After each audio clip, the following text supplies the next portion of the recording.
ಮಾಧುರಿಗೋಸ್ಕರ ಇಡೀ ಊರೇ ಕಣ್ಣೀರಿಡ್ತಾ ಇದೆ. ಹೆಲೋ, ಎಲ್ರಿಗೂ ನಮಸ್ಕಾರ. ಮಾಧುರಿ ಇವಳು ನಾಂದಿನಿ ಜೈನ್ ಮಠದಲ್ಲಿರೋ ಒಂದು ಆನೆ. ಇವಳು ಇಲ್ಲಿ 35 ವರ್ಷದಿಂದ ಸೇವೆ ಮಾಡ್ತಿದ್ದಾಳೆ. ಆದ್ರೆ ಕೆಲವು ದಿನಗಳ ಮುಂಚೆ ಪೇಟಾ ಆರ್ಗನೈಸೇಷನ್ದವರು ಕೋರ್ಟಿಗೆ ಒಂದು ಅರ್ಜಿ ಬರೀತಾರೆ. ಇವಳ ಸೇವೆ ಇಲ್ಲಿ ಚೆನ್ನಾಗಿ ಆಗ್ತಾ ಇಲ್ಲ, ಇವಳ ಹೆಲ್ತಿಗೆ ಬೇಕಾಗಿರೋ ಟ್ರೀಟ್ಮೆಂಟ್ ಇಲ್ಲಿ ಸಿಗ್ತಾ ಇಲ್ಲ ಅಂತ.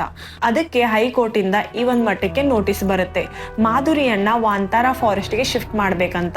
ಈ ವಿಷಯ ಕೇಳಿ ಇಡೀ ಊರವರೇ ಎಮೋಷನಲ್ ಆಗ್ತಾರೆ, ಪ್ರೊಟೆಸ್ಟ್ ಮಾಡ್ತಾರೆ, ಹಾಗೆ ತುಂಬಾ ಪ್ರಯತ್ನ ಮಾಡ್ತಾರೆ.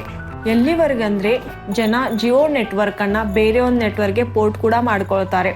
ಕೊನೆಗೂ ಮಾಧುರಿಯನ್ನ ಕರ್ಕೊಂಡು ಹೋಗಕ್ಕೆ ಗವರ್ಮೆಂಟ್ ಇಂದ ಜನ ಬರ್ತಾರೆ. ಚಿಕ್ಕವರಿಂದ ದೊಡ್ಡವ್ರ ಕಣ್ಣಲ್ಲೂ ನೀರಿದೆ.